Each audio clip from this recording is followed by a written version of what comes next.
Hey, fellow digital marketers. My name's Chavez. I am the host of this YouTube channel, and I started this channel to help you start and grow your digital marketing career. If this is your first time here, make sure to hit that subscribe button so you never miss another episode packed with stuff to help you start and grow your digital marketing career, whether you're in e-commerce, whether you're just getting started, whether you're trying to figure out if this is a good career path for you. I'm going to help you to level up with videos like this one, where we're going to be talking about 3 tips for working remotely. So with the rise of remote work because of COVID, I want to make sure to lay out some tips, because if you're new to remote work, it can be a little overwhelming if you're just getting into it. First, you're excited. You're ready to start washing loads of laundry between work meetings. You're ready to go check your mail between work meetings. You're ready to go do all these things and get so much done and be uber productive. But then it hits you. When 5 p.m. hits, are you actually off, or are you still at the office because this home is your office now? And then you start wondering, how do I set proper boundaries? What should my schedule be? Does anybody else struggle with this? I feel like I'm living in my office now because I work from home. And I just want to make sure to give you these 3 tips that I've learned along the way. I've worked at remote for about 4 or 5 years now, and I want to make sure that you are set up for success. So tip number 1 is get a regular schedule.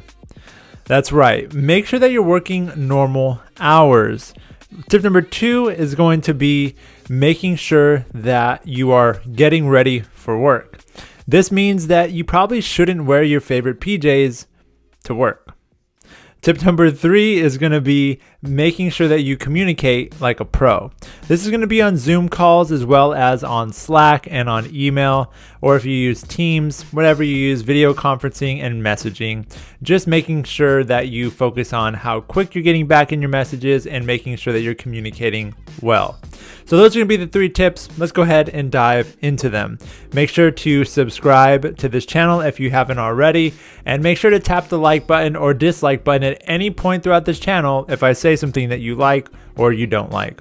It's always helpful for me to get that feedback and know what's helpful for you as I'm creating these videos for this channel. So you're new to remote work, or maybe you're already in it and you're just having a tough time and you found my video. Let's talk about that. So remote work seems like it's going to be this amazing thing, right? It seems like you're going to be able to do so much, get so much done, and just working from home, I don't have to commute. It's amazing, right? But there's so much more work that goes on when you need to work from home. There's so much preparation that you need to put in, and so much intentionality you need to have around working from home. If you think about it, when you normally would go to the office, that all was done for you. You would show up at the office, swipe your little key card or your fob, show up, everything was taken care of. You were dressed up, you were there, you were ready to work, and it was really conducive to getting stuff done. Except for the part that you'd have to commute there and back and go out to lunch with people you maybe didn't love to go out to lunch with, and then that traffic on the way back. But other than that, it was pretty great for developing a habit and a routine.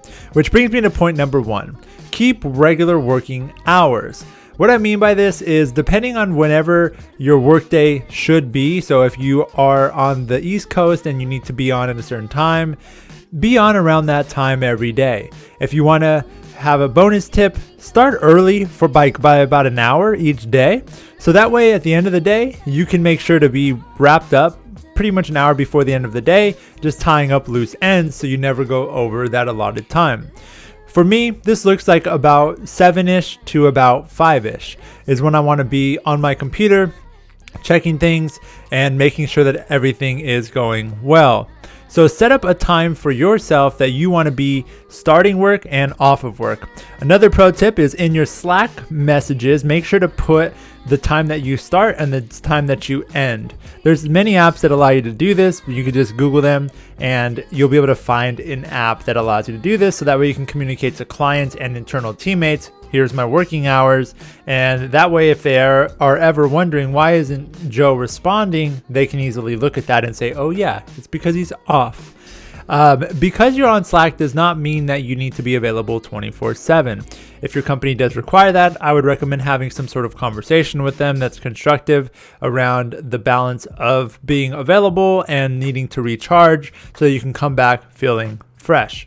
Now, tip number 2 is making sure that you are always getting ready for work. This is a trap many of us have fallen into if you've ever worked from home. It's really comfy to just wear basketball shorts and wool socks and Crocs and a shirt like this every single day. But it's actually really beneficial to get ready. And I mean putting some shoes on every now and then, putting a watch on, even though I don't need it because I'm in front of screens all day, and training your mind to be ready for work. So that work Joe is dressing a little different than relaxed Joe.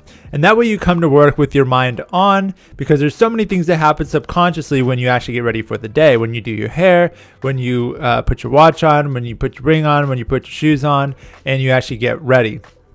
A little bonus tip in here is taking some time to work out during the day. It's so helpful, even if it's just a little walk, 15 minutes to get out of the house and walk a little bit. That's great. So if you want, start the morning off by putting your workout clothes on. It's going to encourage you to go ahead and take that walk, maybe around 11 or noon before lunch, and then make sure that you are dressed up for the day.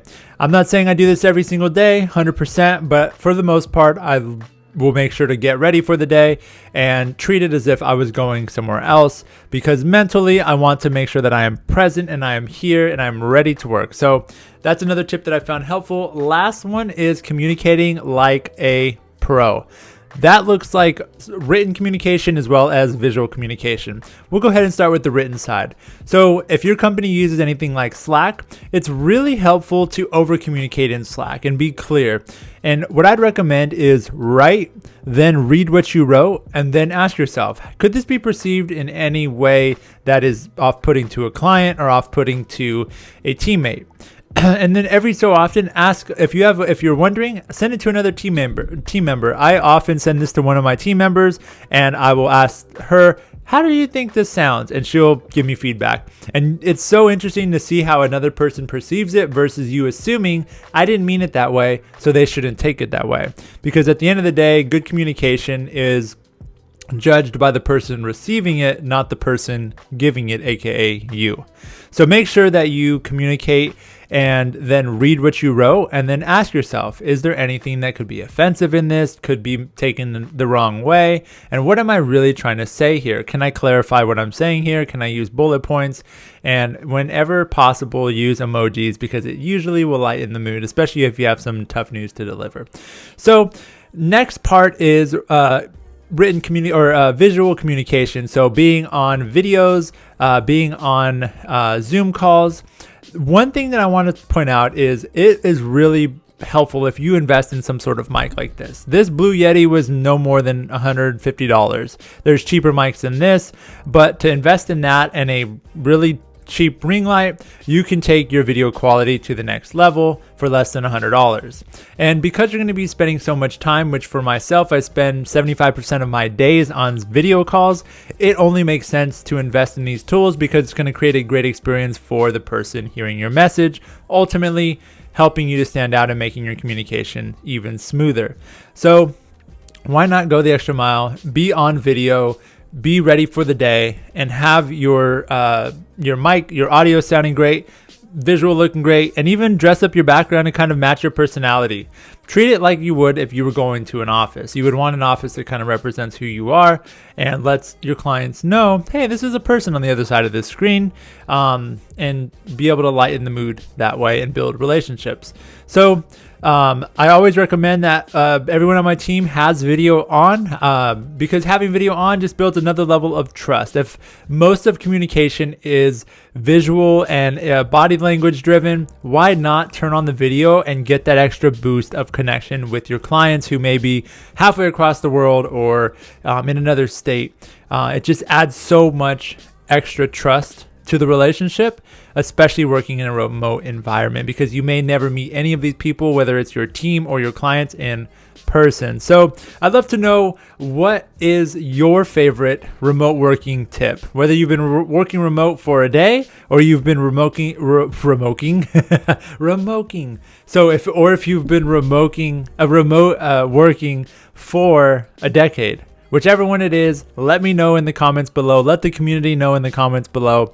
And until the next video, go ahead and check out this video right here that talks all about digital marketing and your digital marketing career.